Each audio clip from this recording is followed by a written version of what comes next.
자, 오늘은 어깨를 풀어줄 수 있는 마사지와 그를 통해서 알 수 있는 근육의 성질에 대해서 이야기를 해보도록 하겠습니다. 어깨가 항상 무겁고, 그래서 또 뭉치고, 팔도 잘 안 들리는 경우는 꽤 흔하게 있습니다. 여러 원인이 있고 해결 방법도 다양하겠지만 대부분은 어깨의 문제라고 생각을 하고 어깨에서만 원인을 찾고 해결을 하려고 합니다. 그래서 주로 어깨를 주무르게 되죠.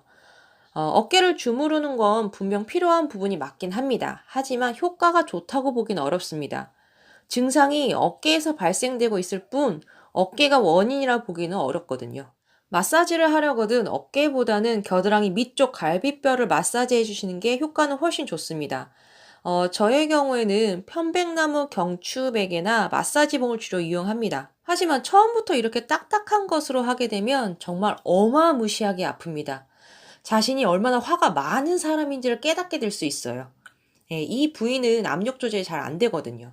그래서 이 부위를 처음 마사지 하시는 분들은 방석이나 베개 같은 걸 이렇게 단단하게 좀 말아서 사용하시는 걸 더 추천드립니다. 사실 딱딱한 걸로 해도 서너 번 정도만 하면 차차 익숙해집니다.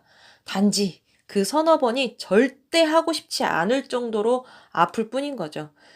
거의 살이 짓이겨지는 느낌이 들거든요. 날개뼈 주변에서 찢어지는 듯한 느낌이 든다거나 담이 들었을 때 하시면 사자후로 각성하게 되실 수도 있습니다. 대신에 어깨랑 등 주변에서 큰 불편을 느끼지 않는 분들은 처음에만 잠깐 당혹스럽다거나 별 감흥이 없을 수도 있습니다. 예, 문제가 생겼기 때문에 아픈 거고 문제가 없으면 아프지 않다는 이야기죠. 아픈 만큼 효과는 확실할 겁니다. 자, 그럼 이렇게 되는 이유를 알아야겠죠. 인체 공부를 하는 분들이라면 대략적으로 무슨 이야기를 하는 것인지는 눈치채셨으리라 봅니다. 날개뼈를 기준으로 봤을 때 어깨 쪽은 승모근, 갈비뼈 쪽은 정거근이 되지요. 모양상으로 보면 어깨가 머리를 받쳐주는 지지 기반으로 보이겠지만 실상은 전혀 그렇지가 않습니다. 어깨는 몸통에다가 팔을 연결시켜주기 위한 형태와 연결성을 갖고 있을 뿐이고요. 실제 지지 기반 역할을 하는 것은 정거근이라고 봐야 하는 거죠.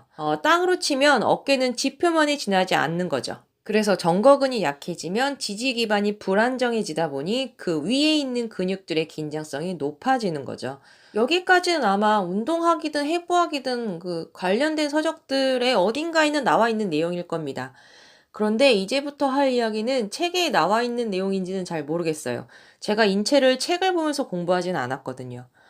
이 말은 얼마나 전문성을 띠는 내용인지 확인되지 않았다는 겁니다. 그래서 이 점은 충분히 인지하시고 들으시기 바랄게요.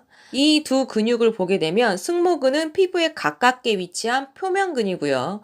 정거근은 날개뼈 밑에 부착되어 있는 심부근이라고 볼 수 있습니다. 그리고 마사지하는 근육의 위치를 보게 되면 승모근은 정지부이고 정거근은 기시부가 됩니다. 정지부는 힘줄 부위고 힘줄은 백색을 띠며 힘이 센 만큼 수축성 성향이 강합니다. 기시부는 근육 부위고 근육은 적색을 띠며 힘줄보단 힘이 약하기 때문에 신전성 성향이 강하다고 볼 수 있죠. 그렇다는 것은 근육의 수축과 신전의 성향 차이는 힘줄의 영향력이 얼마나 크게 작용하냐에 따라서 나눠진다고 볼 수 있고요. 백색근과 적색근을 나누는 기준으로도 볼 수 있습니다. 활동 성향을 보게 되면 힘줄은 수축을, 근육은 신전을 합니다. 수축은 안정감을 만들어내고 신전은 활동성을 만들어내게 되지요. 사람들이 두렵거나 우울할 때 몸을 움츠리는 것과 기분이 좋을 때 혹은 화가 날 때 몸을 크게 펼치는 차이를 생각하시면 될 거예요.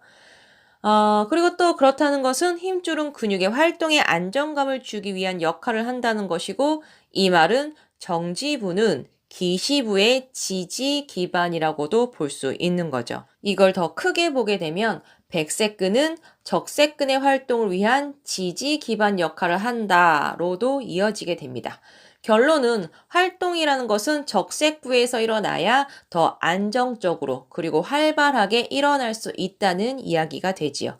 근육의 기시부와 정지부를 나누고 적색근과 백색근을 나누고 심부근과 표면근을 나누고 운동적으로는 유산소와 무산소를 나누는 기준이자 이유가 된다고 볼 수 있겠죠.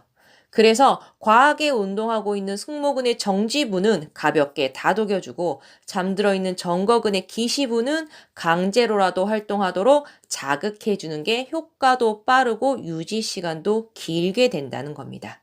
이러한 성질을 모두 한꺼번에 이해하려면 골격의 형태를 알고 그 형태를 이해하고 있어야 됩니다. 인체를 구성하고 있는 모든 물질의 공통적인 지지 기반은 골격이니까요.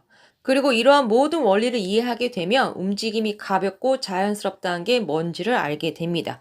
물론 스스로도 그렇게 움직일 수 있게 될 가능성은 더 높아지겠죠? 본인이 이해하고 그렇게 움직일 수 있게 된다면 그만큼 타인을 더 좋은 방향으로 리드해 줄 가능성도 더 높아지겠죠.